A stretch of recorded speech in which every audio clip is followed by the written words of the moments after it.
চলে আসলাম রান্নাঘরে রান্না করার জন্য। এই আজকে আমি বানাবো এই এই মাছটা বানাবো। বলো তো এটা কি মাছ হতে পারে? এটা কি মাছ হতে পারে বলো তো? তো এটা মাছটার নামটা আমিও জানি না।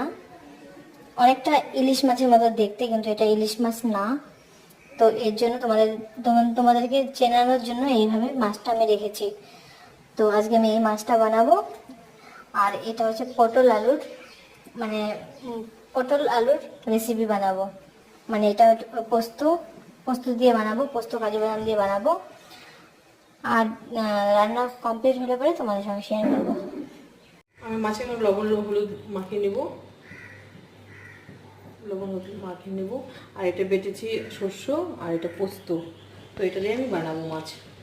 মাছটা ফ্রাই করছি, মশলা কষানো হয়ে গেছে। এখন আমি এখানে মাছ দিয়ে দেবো,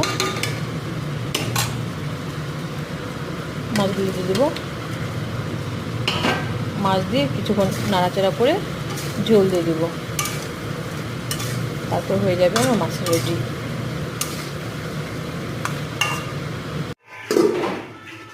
মাছের রেসিপি কমপ্লিট, রান্না কমপ্লিট আমার। আর এটা যে পটল আলু দিয়ে, এটা ভিডিওটি পোস্ত ভালো দিয়ে লাগলে বানিয়েছি। লাইক, কমেন্ট, সাবস্ক্রাইব করে দিবে। থ্যাংক